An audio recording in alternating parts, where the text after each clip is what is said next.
Assalamualaikum. Ini serasa kayak ujuk-ujuk ya, tapi nanti akan kita lihat kalau orang mau sukses mencapai berbagai misi dan mengemban amanah dalam kehidupan, mau bisa membangun motivasi diri dengan solid, maka pemahaman akan gelombang otak ini bisa bikin lebih jitu. Orang mau belajar, learning juga lebih jitu kalau paham tentang otak ini. Sekaligus juga orang kalau mau sehat secara holistik, mau nggak akan bisa juga kalau menyepelekan otak. Jadi, walau yang sekarang ini kayak pengetahuan umum, yang umum bingit, besok-besok manfaat praktisnya satu demi satu akan bermunculan. Seperti cendawan di musim hujan. Ciah, pakai pantun segala. Ini tadi peribahasa atau pantun ya? Sorry. Yuk, sekarang kita bahas otak lagi. Gurih sih kalau otak-otak. Tapi sekarang ini tentang gelombang otak. Bukan terkait masalah kuliner. Tepuguh pisan. Berbagai pola gelombang otak itu diulas pertama kali oleh ahli syaraf dari Jerman bernama Hans Berger pertengahan dekade 1920-an. Hans Berger ini ahlinya ahli beneran ya, dan dia waras, tapi keahlian itu terkait syaraf. Jadi disebut ahli syaraf. Nggak usah pakai yang. Kalau pakai yang jadi ahli yang saraf. Wah, konotasinya bisa beda. Walah, gak enak ini kedengarannya. Hans Berger ini orang yang pertama bikin EEG, elektroencephalograph, yaitu alat untuk merekam gelombang listrik yang ada di otak. Dengan alat itu, lama-lama para ahli menemukan bahwa dari waktu ke waktu pola gelombang otak manusia berubah-ubah di antara 5 jenis atau 5 pola ini, yaitu ada gelombang delta, theta, alpha, beta, dan gamma. Pertama ya, yuk kita tinjau gelombang delta atau delta wave. Ini muncul saat otak dalam keadaan paling rileks, paling tenang. Alaminya ini hanya terjadi saat deep sleep yang sejati. Ini menjadi saat yang terbaik untuk healing rejuvenation. Kalau kelebihan delta wave secara tak terkendali, itu katanya kelainan yang sulit diatasi, namun merupakan kasus yang jarang. Di sisi lain, kalau manusia normal itu delta wave-nya akan ada pengaturnya dan secara bawah sadar dia tidak akan berlebihan. Justru yang bisa dan sering terjadi, delta wave ini kurang porsinya. Lah, kalau kurang delta wave artinya kualitas tidur buruk, healing rejuvenation tubuh jadi slow. Belakangan, ada ahli yang punya pendapat bahwa delta wave seperti deep sleep itu sebetulnya bisa juga disimulasikan sama orang dengan cara meditasi yang beneran bikin ketenangan spiritual yang dalam. Hebat nih, kalau ada meditasi atau hack biologis yang lain yang bisa nambah delta wave kita, itu bisa jadi jurus baru untuk kesehatan holistik yang lebih kenceng. Tapi sejauh ini saya belum nemu, mohon maaf. Yang kedua itu gelombang theta. Gelombang theta ini muncul saat kita tidur-tidur ringan. Light sleep pas riep-riep, dan juga pas sedang relaksasi yang dalam. Kedepannya kemungkinan bisa dioptimalkan untuk hipnoterapi saat otak berada dalam gelombang theta. Healing rejuvenation juga terjadi, tidak sekencang saat delta wave deep sleep, tapi jauh lebih dibanding saat otak berada dalam gelombang yang lain. Jadi ya, saat delta wave, healing rejuvenation kita itu paling kenceng, kualitasnya paling jos, tapi secara kuantitasnya, delta wave ini sehari paling cuma dapat 70 menitan atau sekitar itu. Sedangkan theta wave, walau kualitas healingnya tidak sekencang delta wave, kuantitasnya juara, dia bisa 4 jam atau bahkan jauh lebih daripada itu. Yang ketiga nih, gelombang alfa. Ini agak unik, dia muncul saat kita melek, tapi biasanya itu saat peralihan.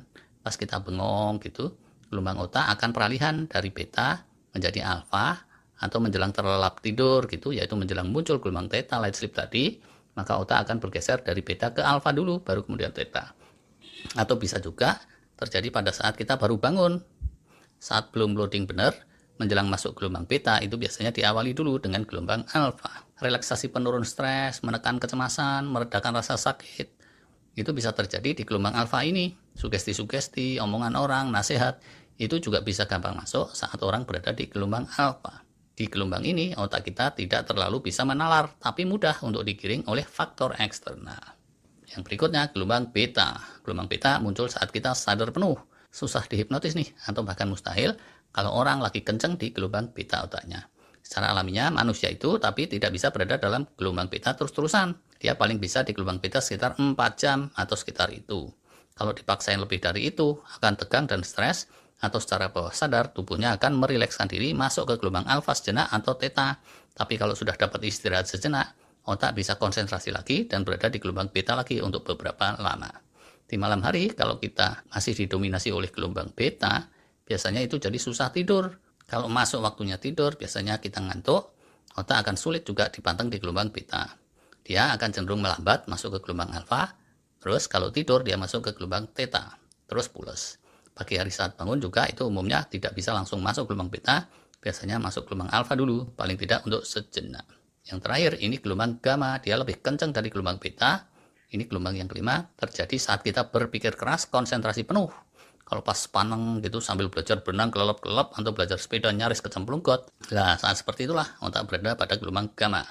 Gak mungkin ketiduran tuh saat seperti itu.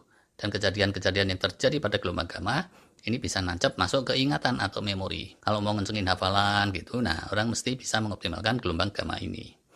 Sering juga gelombang gamma ini dikaitkan dengan cinta, kasih sayang, dan IQ yang tinggi. Orang yang sering berada dalam gelombang gamma biasanya cenderung langsing, karena gelombang gamma ini paling menguras energi, kayak gitu. Oke lah, jadi kalau kita ingin belajar dan belajar, kerja dan kerja, senantiasa rajin, yang optimal maka kita mesti sering kondisikan diri kita dalam gelombang beta atau gamma. Tapi kalau kita ingin gelombang beta dan gamma kita efektif dalam jangka panjang, di malam hari saat istirahat, atau saat meditasi, berdoa, sholat sembahyang, itu kita mesti memicu delta wave dan theta wave dalam jumlah yang memadai. Delta wave dan theta wave ini penting untuk healing rejuvenation dan penting untuk ancang-ancang sebelum otak digaspol lagi. Dan kalau dua itu jos, otak kita makin prima, awet sehat, awet muda, dan makin bisa dipakai untuk berpikir keras, menghafal-hafal, dan konsentrasi. Jangan sampai kebalik-balik kayak si Adul. Saat waktunya tidur, malah banyak pikiran. Mikirin utang sama mikirin kata-kata pedes dari teman-teman kos. Healing jadi slow. Saat waktunya kuliah, dia malah riap-riap, otaknya ngeblank. Pemahaman tentang gelombang otak dan dinamikanya ini penting untuk parenting juga, untuk membina agar anak-anak otaknya lebih berkembang secara optimal. Sore-sore gitu ya, daripada bengong, anak-anak mesti dicarikan permainan yang mengasihkan untuk mengasah otaknya. Menjelang tidur gitu, anak-anak didongengin dan dikasih nasihat-nasihat, bisa lebih meresap tuh, karena pada saat itu otaknya berada di gelombang alfa. Akan beda cerita kalau dia dikasih tahu saat otaknya sedang konsentrasi penuh main gadget pada gelombang gamma, ya kan?